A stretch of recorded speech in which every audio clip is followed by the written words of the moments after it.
Hello and welcome to Billy Ho Sports. Today we're going to discuss the Grade 3 Gotham Stakes at Aqueduct Park this Saturday. It is a five-way split, 50 points to the winner, Kentucky Derby prep race. We're going to do the one-turn mile coming out of the chute. Also, I believe there is a Kentucky Oaks trail that's heating up with the Busher Stakes, 3-year-old fillies. That's offering the same five-way split.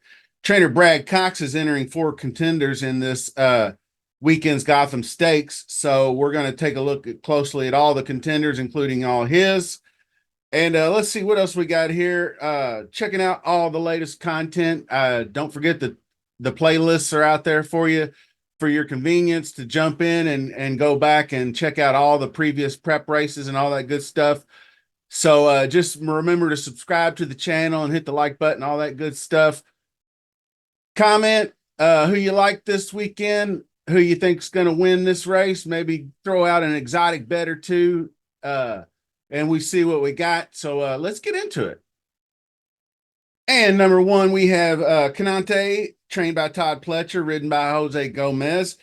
This one showed pretty well in going in the Jerome Stakes, finishing third after stumbling out of the gate, was part of the lead pack in the Withers, only to give away in the stretch to finish fifth place. That one was a pretty good race for him. He could hit the board with the cutback in distance, especially helpful.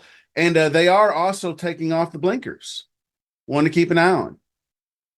Number two, Maximus Meridius, trained by Robert Reed, sired by Maximus Mischief.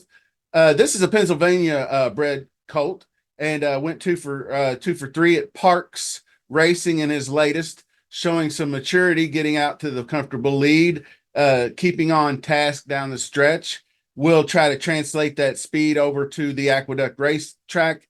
So I'm not really sure as far as track bias goes. Parks usually does favor those front runners, but not so much with Aqueduct with that long stretch. So we shall see how he does. Deterministic is number 3. That's Chris Clement. Broke his maiden back in August, going 7 furlongs at Saratoga. Came from off the pace, closed out late to win by half length, but coming off a 6-month layoff. So I'm definitely going to have to see one from him before I do anything. Is sired by multiple grade 1 winner Liam's Map.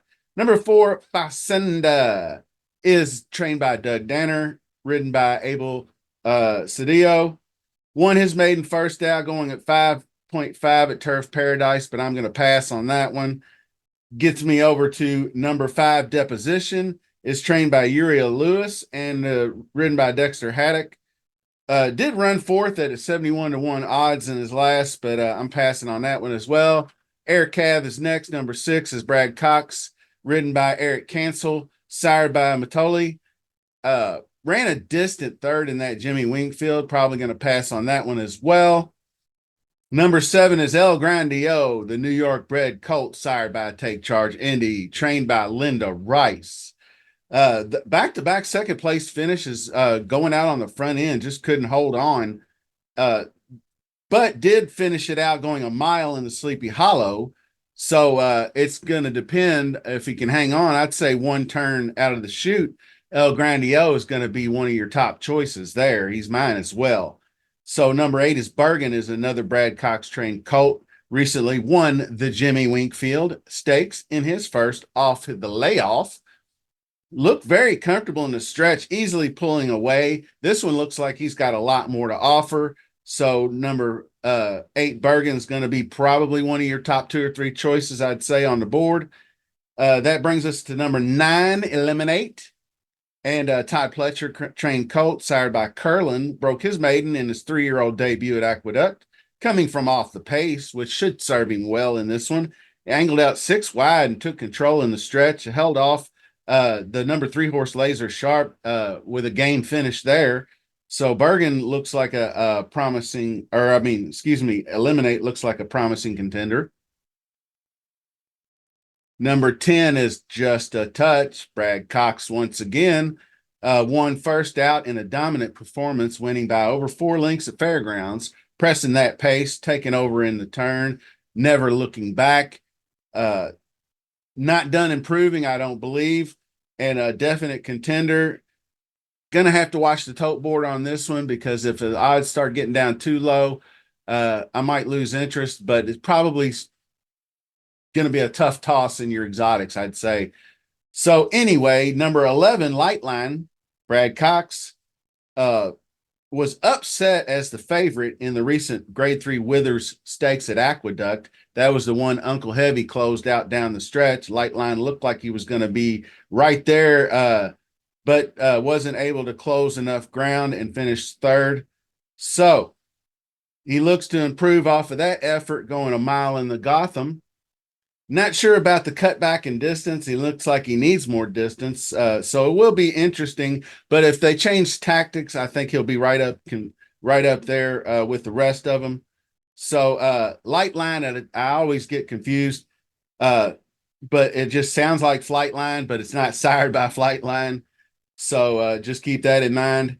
Number 12, Slider, is a horse that I do have interest in. That is John Sadler's trained horse, ridden by Jose Lezcano. I think hopefully get some good value odds on there. I think more people know about the switch from turf to dirt in the San Vicente back in January. He battled it out really hard for the place and just missed. So I do like it when the horses translate from the turf to the dirt and excel. So I'll be keeping an eye on that one. That brings us to number 13, Capital Idea. Is a Kentucky-bred colt trained by Chris Clement, sired by a Classic Empire. Broke his maiden January 28 at the same distance, same track. Pressed the pace, looked pretty strong in the stretch, pulling away to win by 8. So, breaking down the race, let's look at the past performances. Okay, I'm going to jump down to the bottom real quick and show you something down here. This is the track bias stats. We do looking a little bit sticky here. We got 12 races in the week and 141 on the meet, and you can see that the about 75% of the races won have come from front end early pressers. So the speed is going to be favoring. Keep this in mind. It's going to be cold and rainy on Saturday, so we're looking like yet another off track. So that might favor horses like El Grande, who's running the slop, and a few others there. Not reading too much into a post bias by any means here.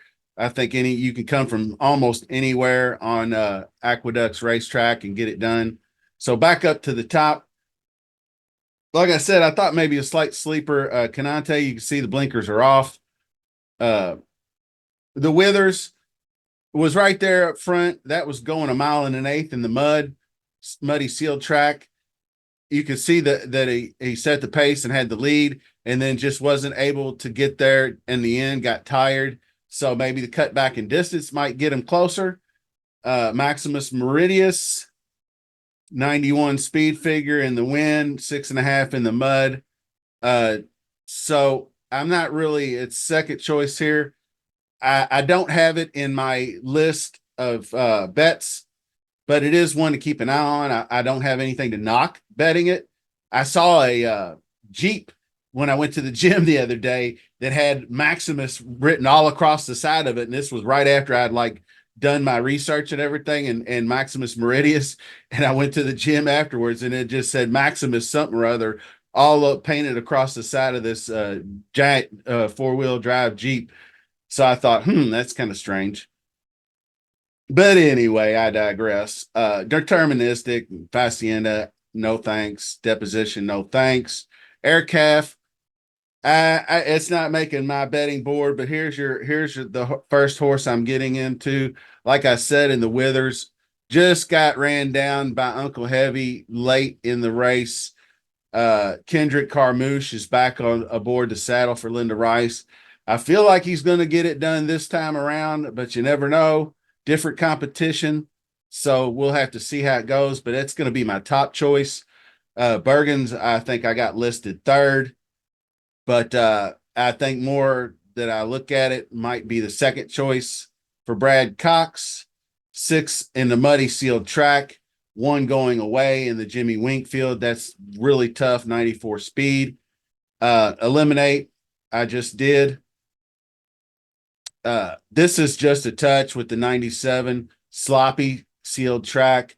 A lot of these horses with the El Nino coming across, everybody has had tons more precipitation and rain, so you're going to see a whole lot of horses running over the fall and the winter that have experience on off tracks. So I don't think that's as big a deal.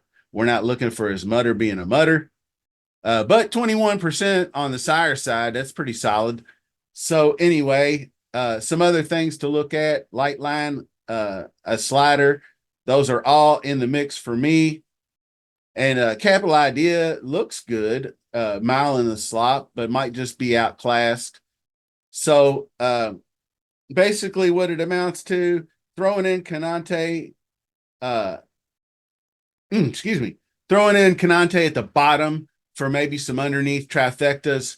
But I would wheel on top, maybe Bergen, just Bergen and El Grande are my top 2 choices. And then horses like Lightline and a few others, just a touch.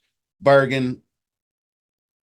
I might even look at Capital Idea as maybe if some long shots, but it's wide open. But I really going to root for El Grande to get it done this time because I like Linda Rice. She's a great trainer, and she's really been cranking this horse out front. So hopefully he hangs in there this time and gets it done. That'll do it for the preview. Hope you enjoyed it. Tell a friend. Tell lots of friends to subscribe to Billy Ho Sports. I much appreciate it. Till next time, see you soon.